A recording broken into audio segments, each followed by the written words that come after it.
প্রিয়া, আমার এই পাদুকা দুটো তোমাকে দিয়ে গেলাম প্রিয়া।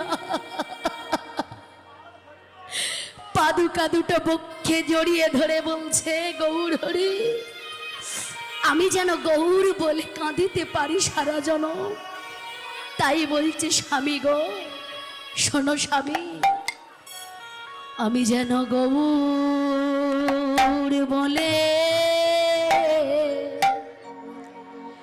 আমি কাঁদিতে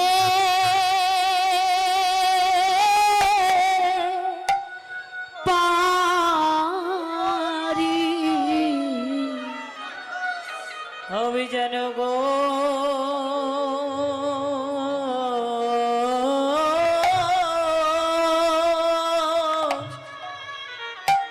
বলে যেন কাঁদিতে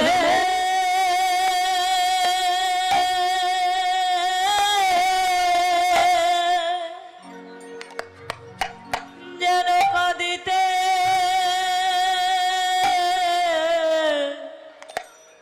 পারি।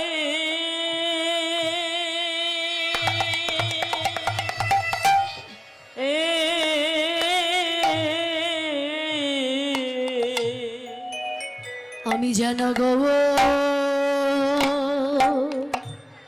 বলে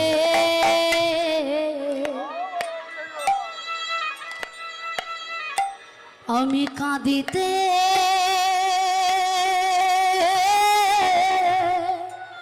পারি। যেন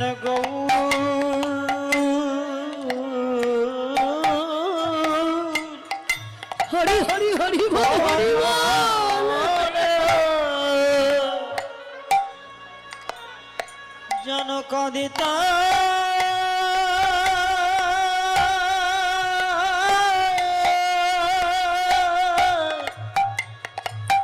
পারে গো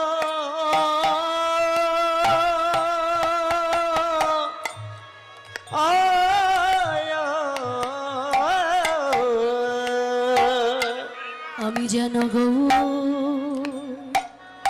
বলে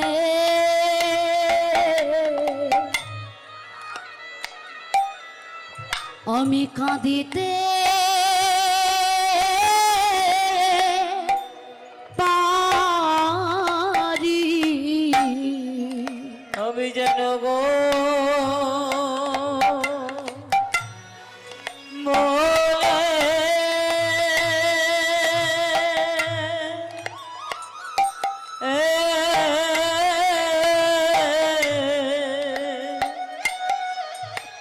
যেন কাঁদিতে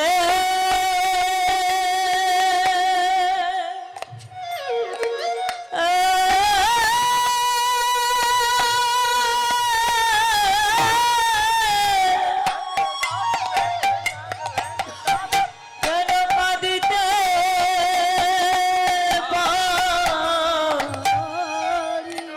পারি গো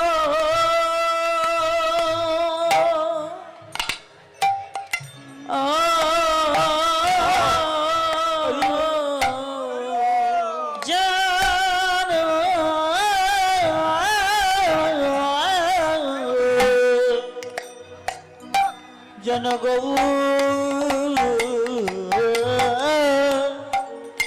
বলা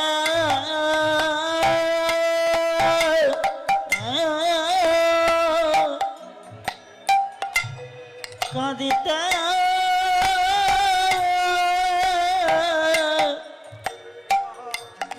পারি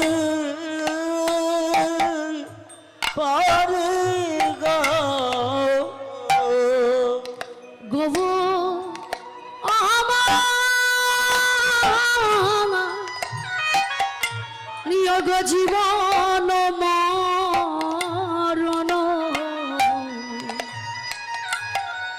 আমি যেন গবু বলে আমি কাঁদিতে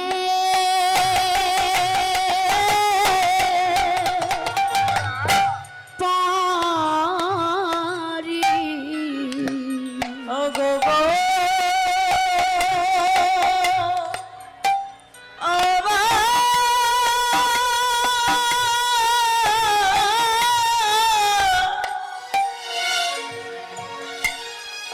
জীবন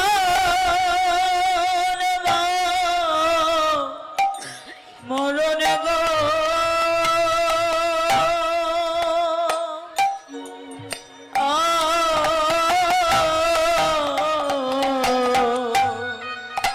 গবু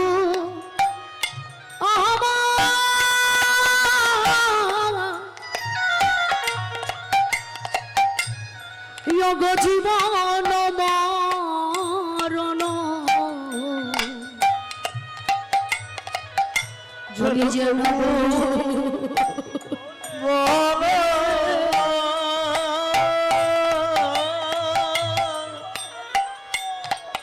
জনক দিতা পারি গো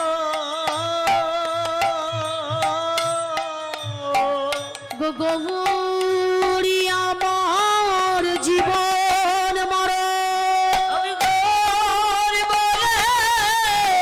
দিতে পারি গৌরী আমার জীবন মরণ বলে দিতে পারি গৌরী আমার জীবন মরণ বলে দিতে পারি গৌর আমার জীবন মরণ বলে দিতে পারি গৌর আমার জীবন মরণ বলে দিতে পারি গৌর আমার জীবন মরণ বলে দিতে পারি গৌর আমার জীবন মরণ বলে দিতে পারি গৌর আমার জীবন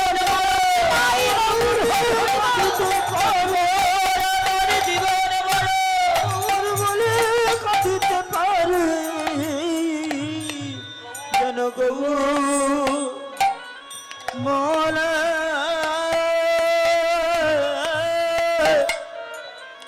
কাঁদিতে পারি গো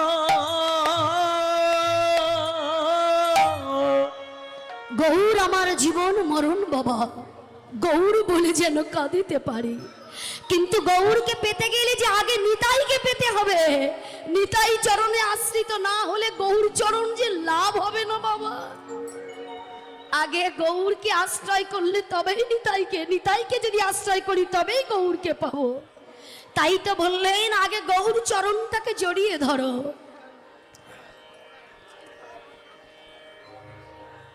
নিতাই চরণ জড়িয়ে ধরলে সেই তোমাকে গৌরের কাছে নিয়ে যাবে কারণ ভক্তকে ধরলে তবেই যে ভগবান লাভ হয় মা নিতাই গৌর হরিবল হরিবল হরিবল দেখুন এই কলিকালে নাম ছাড়া গতি নেই কারণ আমাদের ধৈর্য নেই দেখুন এই যে কৃষ্ণ নাম শ্রবণ করতে এসেছি হরিবল বলতে বললে সবাই বলে না কেউ বলে কেউ বলে না কেন না যখন গৌরাঙ্গ মহাপ্রভু সিদ্ধান্ত করলেন যে কলির মাটিতে গিয়ে আমার ভক্তদের জন্য আমি নাম নিয়ে যাব যে নামটা করলে কলির জীব উদ্ধার হয়ে যাবে কলি তখন বলে উঠলেন ভগবান তুমি তো 3 যুগের 3 কুণ্ড নরককে পূর্ণ করেছ সকালে কি আপনারা এসেছিলেন যারা এখন আছেন এসেছিলেন সকালে আয়ুগুলো বলে দিয়েছিলাম কত যুগ কত আয়ু ছিল কি জানা আছে একটু বলতে হবে দেখুন 17,28,000 বছর আয়ু ছিল হচ্ছে সত্য যুগে ত্রেতায় ছিল কত 12,96,000 বছর আয়ু দাপরে কত হলো 8,64,000 বছর আয়ু আর কলিতে হলো 4,32,000 বছর আয়ু তাহলে দেখুন এত আয়ু ছিল সেই যুগে কিন্তু ভগবান 3 যুগের 3 কুণ্ড নরক পূর্ণ করেছে বাবা আর এই কলিকালের জন্য 81 কুণ্ড নরক পূর্ণ করবার কথা বললেন কিন্তু কলি উঠে বললেন ভগবান তুমি যদি এইভাবে নাম বিতরণ করো তাহলে তো আমি 81 কুণ্ড নরক পূর্ণ করতে পারবো না কি মা আস্তে মায়েরা কি ও মা আমাকে দেখুন একটু খুব ব্যস্ত হয়ে আছে আমাকে দেখুন আমি ভারত থেকে ছুটতে ছুটতে এসেছি আমাকে দেখবেন না কালকে তো ওনাকে দেখতে পারবেন কিন্তু আমাকে দেখতে পাবেন না আমাকে একটু দেখুন আপনারা আপনারা যদি নিজেদের মধ্যে কথা বলেন আমাকে কে দেখবে?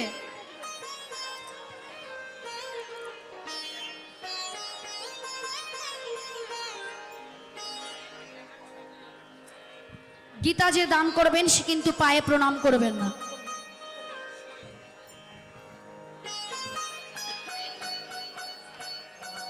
তাহলে দেখুন কলি কি করলেন, তার 6 জন রক্ষীকে ছেড়ে দিলেন। ভালো করে শ্রবণ করবেন।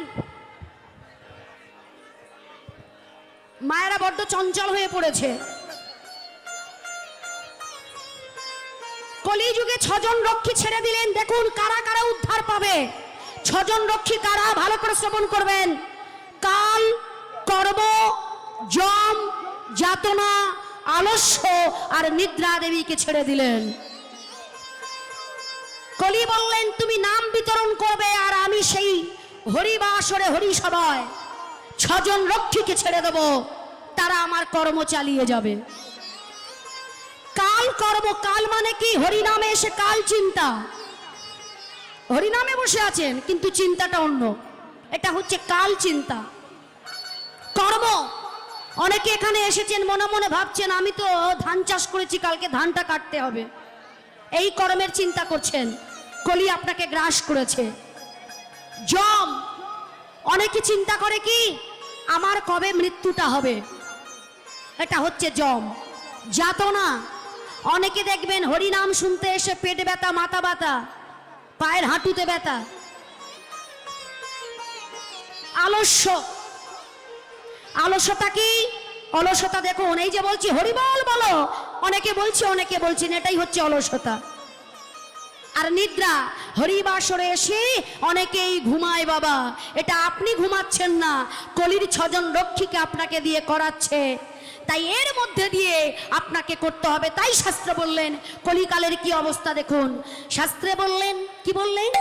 মহাকলি গতে ঘোর কলি অধিষ্ঠান, মনুষ্য জন্মিবে সব বৃষাদ অপমান, ভয়ে কেহ নাহি যাবে বাহাদুর বলে, আকশিতে বেগুন তুলিবে কৃষিগণে, ভেদাভেদ না থাকিবে হইবে এমন, জাতিভেদ না থাকিবে একত্রে ভোজন, বাঘেতে প্রসবে ছাগ মহিষে কুঞ্জর, তেলির মে রাজকন্যা মালি তার বর, বাড়িহীন হবে মিন দিন হবে ঘোর, শৃগাল করিবে বাসা বৃক্ষের উপর, মুচি হবে নরপতি ব্যাত তার পাত্র, চণ্ডালের শিরে ব্রাহ্মণ ধরিবে ছত্র, যতেক রমণী হবে গৃহের ঈশ্বরী, দাস দাসী সম হবে শ্বশুর ও শাশুড়ি।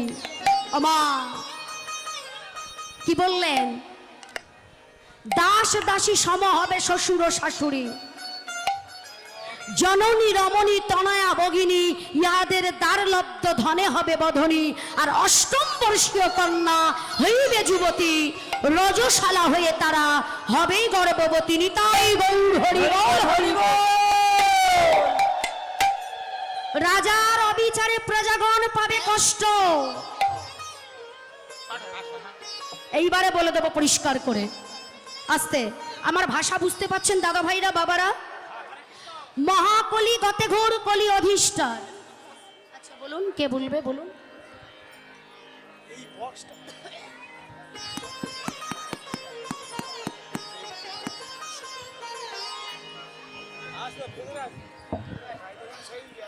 উপস্থিত সবাইকে আদাব।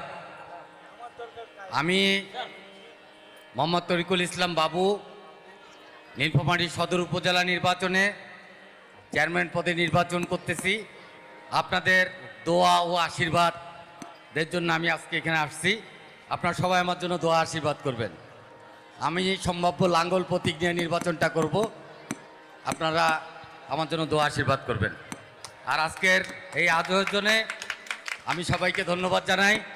আমরা যেন সৌহার্দ্যপূর্ণ পরিবেশে সকলে মিলেমিশে আমরা আগামী দিনে চলতে পারি, এই আশা আমি রেখে সবাইকে আবারও আমার পক্ষ থেকে শুভেচ্ছা অভিনন্দন জানাচ্ছি।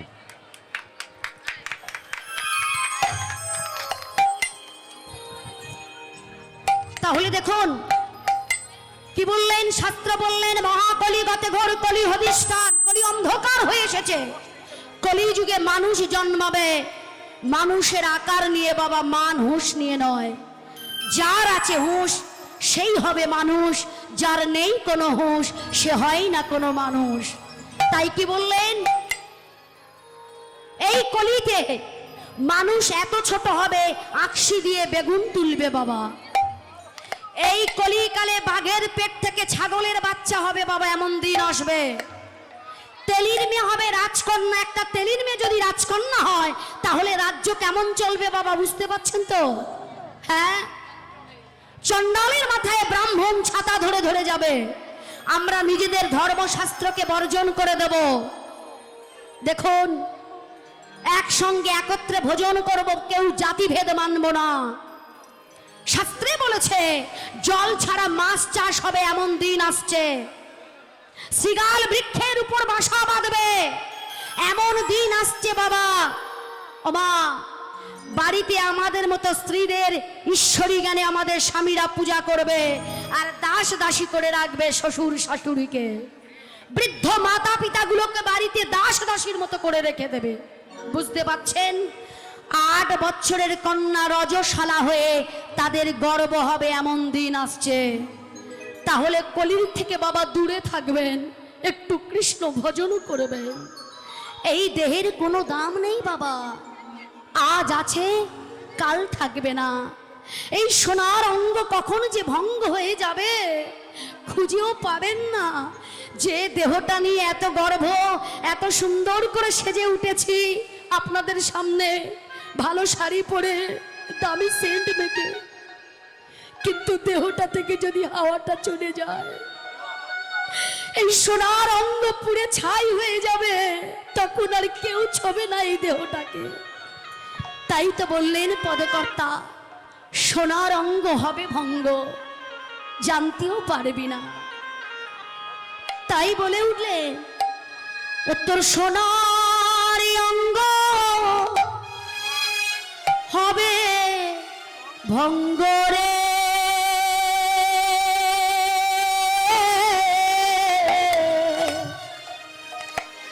তুই যেদিন পুরে হবি নীল আকাশে যাবি উড়ে, কয়লারি ধোঁয়া।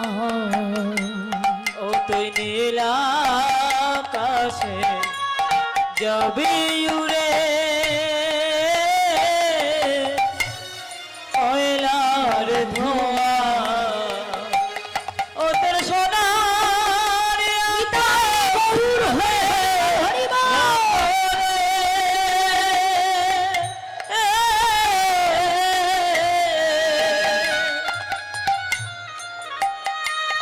ও তুই যেদিন পুরে হবি ছাই, নীল আকাশে যাবি উড়ে,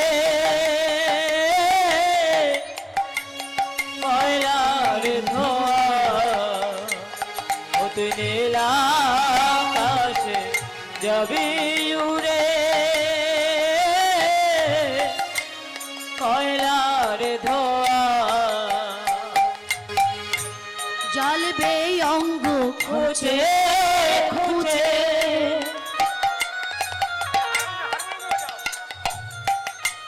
মারবে বাড়ি হারে পিঠে,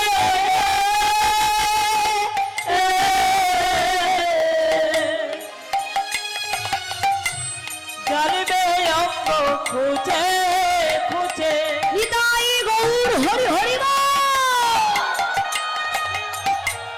মারবে বাড়ি হারে পিঠে রে,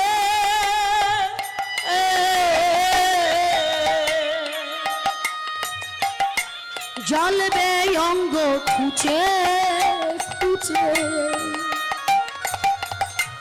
মারবে বাড়ি হারের পিঠে রে।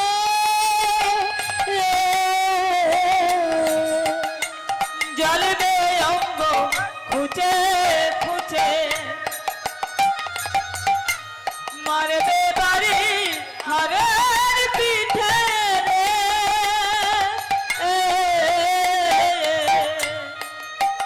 ও তোর পিঠের চামড়া যাবে ফেটে রে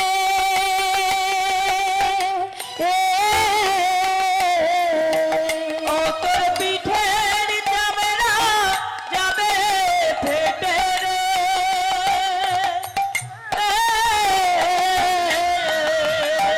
তোর পিঠের চামড়া যাবে ফেটে রে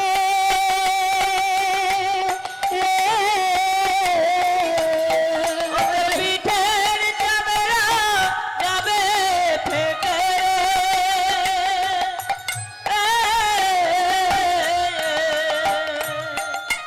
হাত বুলাবে কে তোরা নীলাকাশে নিতাই গৌর হরি হরি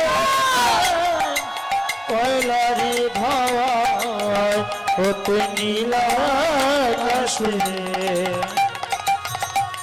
যাবি ওরে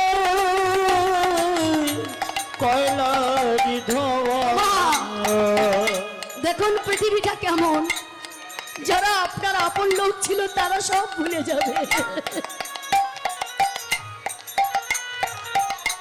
যারা সব থেকে কাছের মানুষ ছিল তারাই ভুলে যাবে আপনাকে। তাই কি বলে সৎকার করে সবাই স্নান করে ফিরবে ঘরে। মাগো সৎকার করে সবাই স্নান করে ঘরে ফিরবে, স্নান করে ফিরবে ঘরে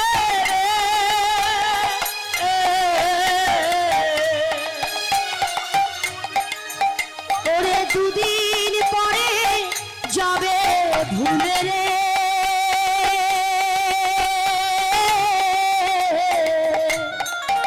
ও তোর দুদিন পরে যাবে ভুলে রে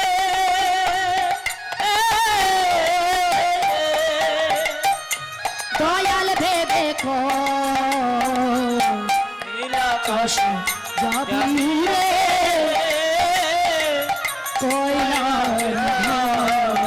নিতাই গৌর হরি হরি বল। যাবি উড়ে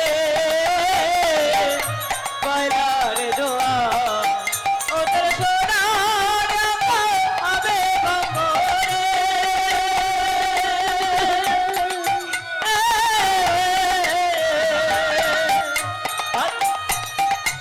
আজ বুলাবে কে তোর নীলাকাশ যাবি উড়ে কয়লার দোয়া ও তুই নীলাকাশে যাবি উড়ে কয়লার ধাওয়া যারা সৎকার করতে যাবে তারা স্নান করে ঘরে ফিরবে, দুদিন পরে সবাই ভুলে যাবে। শেষের দিনের বিয়ে আপনার হবে, সেই বিয়েতে যে আপনার খাওয়া হবে না বাবা। বিয়ের বর যাত্রী সবাই ঘরে আসবে, কিন্তু আপনার আর আসা হবে না।